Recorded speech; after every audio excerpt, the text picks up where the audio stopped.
Hello guys, this is part 2 of Harry Potter and the Philosopher's Stone, chapter 1, so we went on. Let's see, page, what was it? 10, were we? Yes, 10. Dumbledore slipped the put outer back inside his cloak and set off down the streets towards number 4, where he sat down on the wall next to the cat. He didn't look at it, but after a moment he spoke to it. "Fancy seeing you here, Professor McGonagall." He turned to smile at the tabby, but it had gone. Instead, he was smiling at a rather severe-looking woman who was wearing square glasses exactly the shape of the markings the cat had had around its eyes. She, too, was wearing a cloak, an emerald one. Her black hair was drawn into a tight bun. She looked distinctly ruffled. "How did you know it was me?" she asked. "My dear Professor, I've never seen a cat sit so stiffly." "You'd be stiff if you'd been sitting on a brick wall all day," said Professor McGonagall. "All day, when you could have been celebrating. I must have passed a dozen feasts and parties on my way here." Professor McGonagall sniffed angrily. "Oh yes, everyone's been celebrating all right," she said impatiently. "You'd think they'd be a bit more careful, but no, even the Muggles have noticed something's on. It was on their news." She jerked her head back at the Dursleys' dark living room window. "I heard it. Flocks of owls shooting stars. Well, they're not completely stupid. They were bound to notice something. Shooting stars down in Kent. I'll bet that was the Dallas Diggle. He never had much sense." "You can't blame them," said Dumbledore gently. "We've had precious little to celebrate for 11 years. "I know that," said Professor McGonagall irritably. "But that's no reason to lose our heads. People are being downright careless out on the streets in broad daylight, not even dressed in Muggle clothes, swapping rumours." She threw a sharp, sideways glance at Dumbledore here, as though hoping he was going to tell her something, but he didn't, so she went on. "A fine thing would be if, on the very day you-know-who seems to have disappeared at last, the Muggles found out about us all." "I suppose he really has gone, Dumbledore?" "It certainly seems so," said Dumbledore. "We have much to be thankful for. Would you care for a sherbet lemon?" "A what?" "A sherbet lemon. They're a kind of Muggle sweet I'm rather fond of." "No, thank you," said Professor McGonagall coldly, as though she didn't think this was the moment for sherbet lemons. "As I say, even if you-know-who has gone, my dear Professor, surely a sensible person like yourself can call by his name. All this you-know-who nonsense. For 11 years I have been trying to persuade people to call him by his proper name. Voldemort." Professor McGonagall flinched, but Dumbledore, who was unsticking 2 sherbet lemons, seemed not to notice. "It all gets so confusing if we keep saying you-know-who. I have never seen any reason to be frightened of saying Voldemort's name." "I know you haven't," said Professor McGonagall, sounding half exasperated, half admiring. "But you're different. Everyone knows you're the only one you know." "Oh, all right. Voldemort was frightened of." "You flatter me," said Dumbledore calmly. "Voldemort has powers I will never have, only because you're too, well, noble to use them. It's lucky it's dark. I haven't blushed so much since Madame Pomfrey told me she liked my new earmuffs." Professor McGonagall shot a sharp look at Dumbledore and said, The owls are nothing to the rumors that are flying around. You know what everyone's saying about why he's disappeared, about what finally stopped him? It seems that It seemed that Professor McGonagall had reached the point she was most anxious to discuss, the real reason she had been waiting on a cold, hard wall all day, for neither as a cat nor as a woman had she fixed Dumbledore with such a piercing stare as she did now.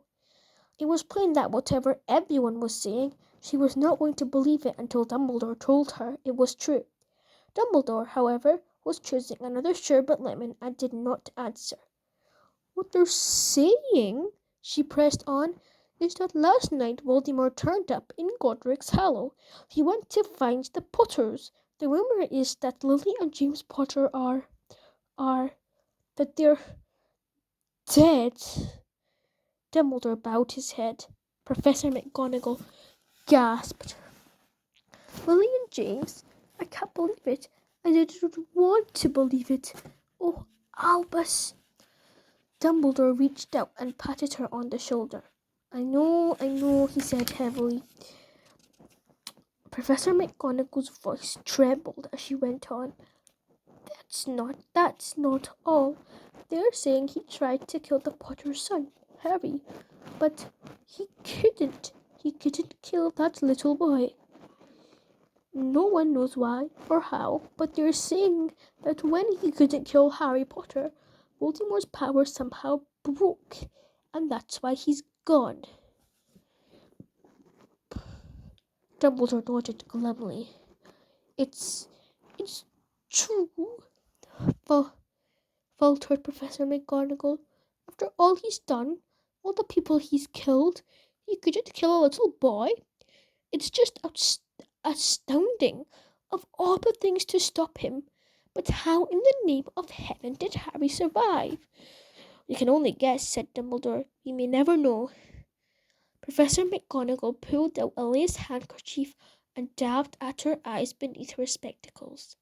Dumbledore gave a great sniff as he took a golden watch from his pocket and examined it. It was a very odd watch. It had 12 hands but no numbers. Instead, little planets were moving around the edge. It must have made sense to Dumbledore, though, because he put it back in his pocket and said, "Hagrid's late. I suppose it was he who told you I'd be here, by the way?"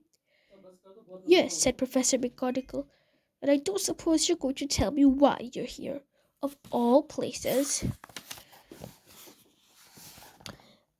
"I've come to bring Harry to his aunt and uncle. They're the only family he has left now."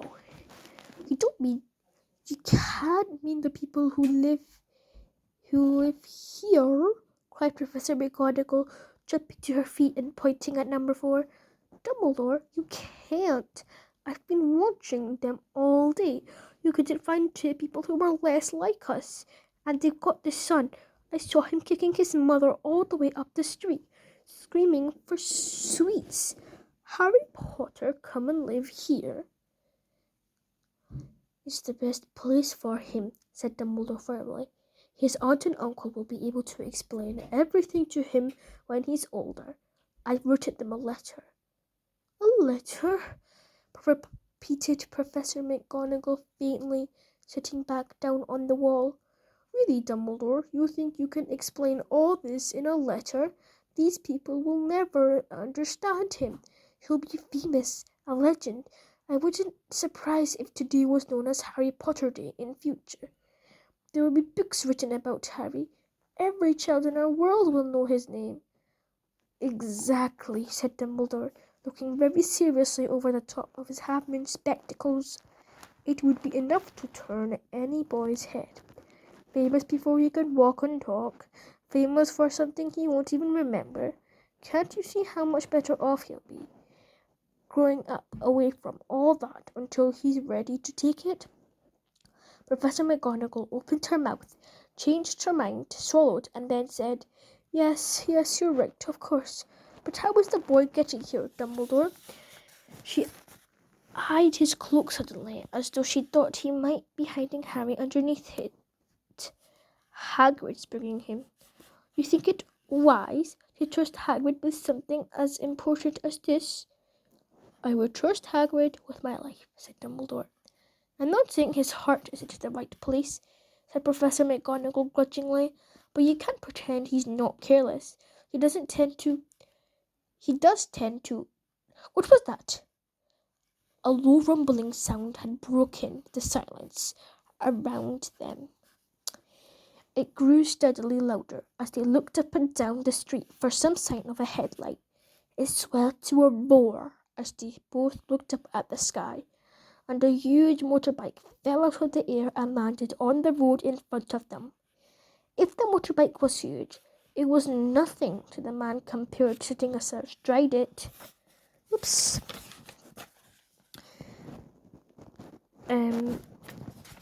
Here. Sitting astride it, he was almost twice as tall as a normal man and at least 5 times as wide. He looked simply too big to be allowed, and so wild. Long tangles of bushy black hair and beard hid most of his face. He had hands the size of dustbin lids, and his feet in their leather boots were like baby dolphins. In his vast muscular arms he was holding a bundle of blankets. "Hagrid," said Dumbledore, sounding relieved at last. "And where did you get that motorbike?" "Borrowed it, Professor Dumbledore, sir," said the giant, climbing carefully off the motorbike as he spoke. "Young Sirius Black lent it to me. I've got him, sir." "No problems, were there?"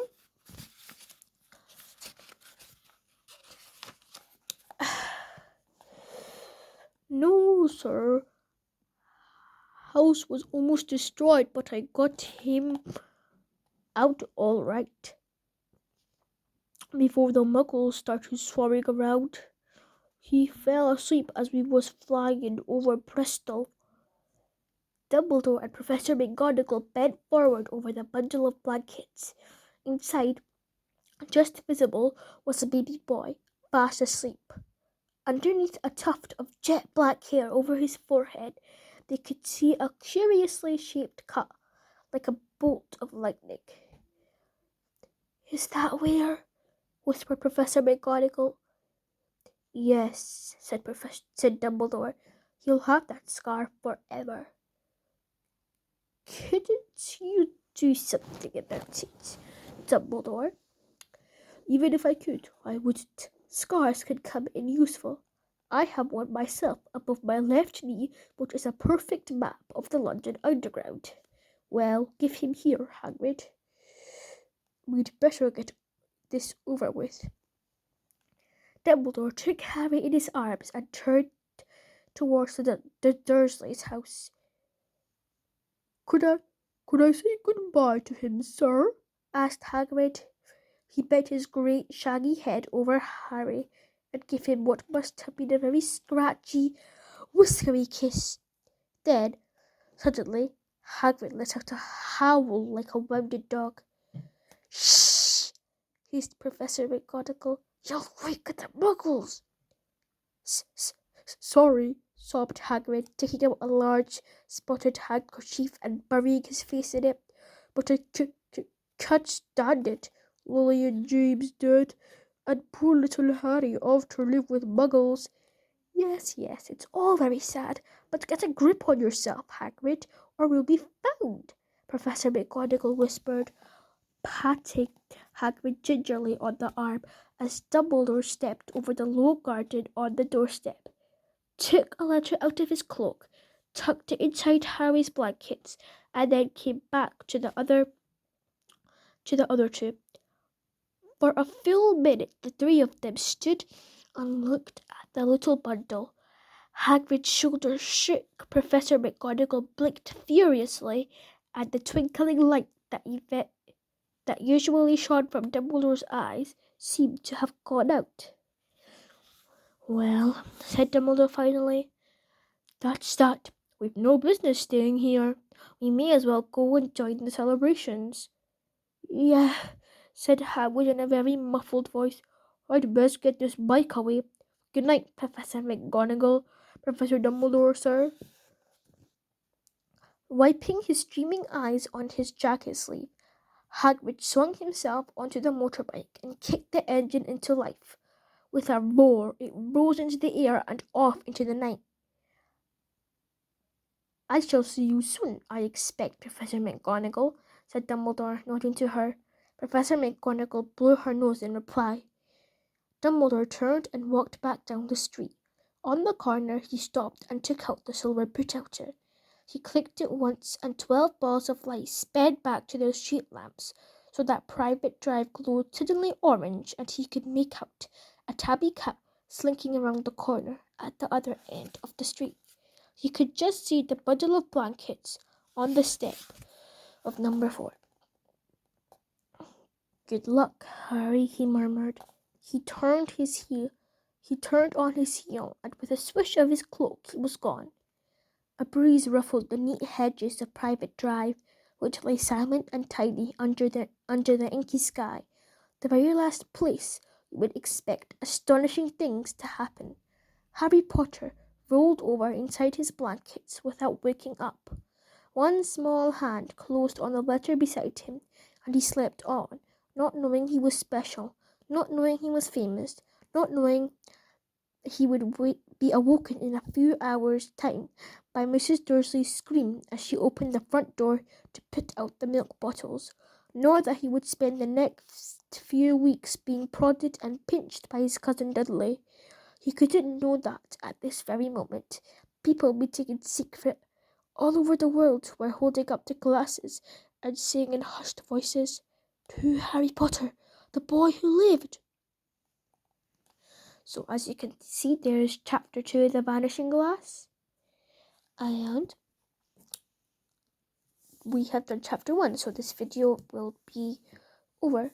But I would like to say as a summary that we have just found out that there's a boy called Harry Potter. There was somebody called Voldemort, and that looks like Hagrid with his tangled beard. So there's Harry. Bless me. And they seem to be going to the Hogwarts castle. There's 2 anonymous people, don't know who they are. So apparently he has become famous by defeating Voldemort. So people all over the world know him, and it's getting the attention of Muggles.